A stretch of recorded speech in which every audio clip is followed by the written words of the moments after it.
मित्रों, मैं सत्येंद्र रावत आपके समक्ष पुनः उपस्थित हूं और आज मैं लेकर आया हूं सूत पुत्र Karna episode number 4, final episode.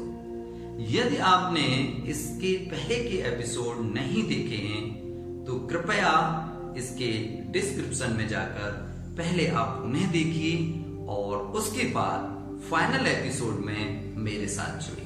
तो आइए प्रारंभ करते हैं सूत पुत्र Karna episode number 4, final episode.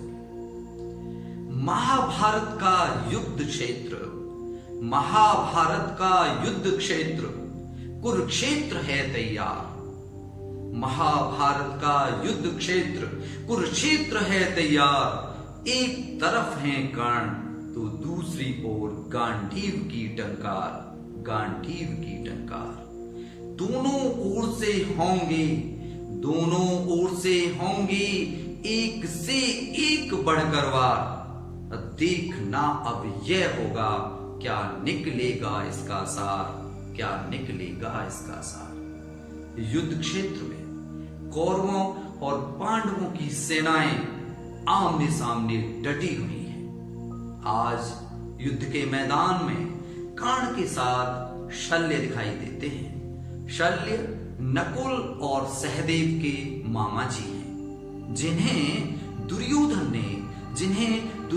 ने छल के द्वारा अपनी तरफ से युद्ध करने के लिए राजी कर दिया था। शल्य के द्वारा युद्ध के मैदान में कर्ण का अपमान किया जा रहा है, उन्हें युद्ध क्षेत्र में हतोत्साहित किया जा रहा है।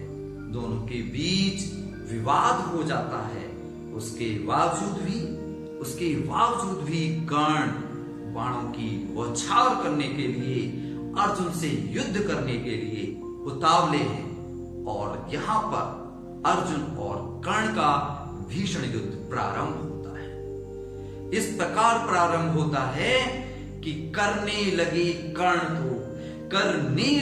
कर्ण तो वाणों की बौछार, करने लगे कर्ण तो वाणों की बौछार और रथ को पीछे हटा दिया, अर्जुन पर करके वार, अर्जुन पर करके वार। अर्जुन ने देखा यह क्या है, अर्जुन ने देखा यह क्या है। अब होगा वार पर वार, दिखला दूंगा मैं भी तुमको, एक कर्ण दिखला दूंगा मैं भी तुमको गांडीव की टंकार, ये गांडीव की टंकार। दोनों के बीच भीषण युद्ध चल रहा था। जब माधव ने देखा कि कृष्ण भगवान ने देखा कि कर्ण ने अर्जुन का रथ पीछे हटा दिया है, तो वे कर्ण की प्रशंसा करने लगे, कर्ण की वाहवाही करने लगे। तो अर्जुन को अच्छा नहीं लगा तो माधव ने अर्जुन को समझाते हुए कहा कि हे पार्थ सुनो, तुम्हारे रथ की इस पताका पर महावीर स्वयं विराजमान है।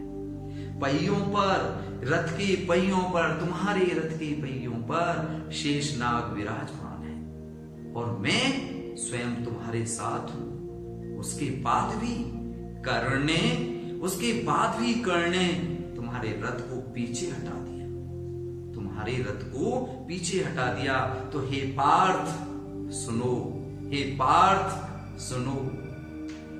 रथ की विजय पताका पर महावीर हैं साथ, रथ की विजय पताका पर महावीर हैं साथ और पहियों पर शेष नाग हैं साथ और तीन लोक का भार लिए मैं हूं तुम्हारे साथ। फिर भी कर्ण के वाणों ने रथ हटा दिया रथ को पीछे हटा दिया। फिर भी कर्ण के बाणों ने रथ हटा दिया एक हाथ। इसलिए तो मैं कहता हूं, माधव अर्जुन को समझाते हुए कहते हैं कि इसलिए तो मैं कहता हूं, कर्ण है प्रशंसा के पात्र, कर्ण है प्रशंसा के पात्र। इस प्रकार वे माधव के द्वारा कर्ण की प्रशंसा की जाती है। भीषण युद्ध चल रहा है। अचानक क्या देखते हैं कि कर्ण की रथ का पहिया दलदल में फंस जाता है। दलदल में फंस जाने के कारण वह असहाय हो जाते हैं। कर्ण असहाय हो जाते हैं और वे अपने रथ के पहिए को उस दलदल से निकालने की पुरजोर कोशिश करते हैं, लेकिन उसमें सफल नहीं हो पाते। ऐसे में अर्जुन ने अवसर पाकर निहत्थे कर्ण पर, उनके पास उस समय कोई अस्त्र शस्त्र नहीं था, निहत्थे कर्ण पर वार कर दिया। अर्जुन के द्वारा वार करने पर कर्ण गिर जाते हैं, बुरी तरह घायल हो जाते हैं और मरणासन्न स्थिति में पहुंच जाते हैं। मरणासन्न स्थिति में पहुंचने के बाद अर्जुन और माधव उनको देखकर बहुत विचलित होते हैं, दुखी होते हैं और माधव और अर्जुन ब्राह्मण का वेश धारण करके उनके दानवीरता की परीक्षा लेने के लिए युद्ध भूमि में घायल पड़े हुए कर्ण के पास पहुंच जाते हैं और कहते हैं कि यश दानवीर हो तो तुम जग में ऐसा कहलाते हो दानवीर हो, यश दानवीर हो तो तुम जग में ऐसा कहलाते हो। अंत समय में इस ब्राह्मण की इच्छा कैसे पूरी कर पाते हो? कर्ण मरणासन्न स्थिति में होने के बावजूद भी वह दान करने से नहीं पीछे हटता है।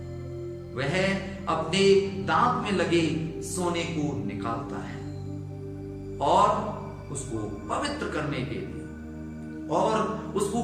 करने के लिए धड़ा में वाण चलाता है और वहां से पानी निकालता है। पानी के द्वारा उस सोने को शुद्ध करके, दांत को शुद्ध करने के बाद माधव को सौंप देता है और वे अपनी दान की परीक्षा में सफल हो जाते हैं। और इसी क्षण माधव और अर्जुन अपने वास्तविक रूप में प्रकट हो जाते हैं। अर्जुन अपने ज्येष्ठ भाई के चरण पकड़ लेता है और इस प्रकार कर्ण अपना शरीर छोड़ देते हैं और युद्ध भूमि में, कुरुक्षेत्र की युद्ध भूमि में कर्ण का समापन हो जाता है। कर्ण इस संसार से विदा हो जाते हैं। इस प्रकार सूत पुत्र कर्ण का अंतिम एपिसोड यहां पर पूरा होता है। आपका बहुत बहुत धन्यवाद।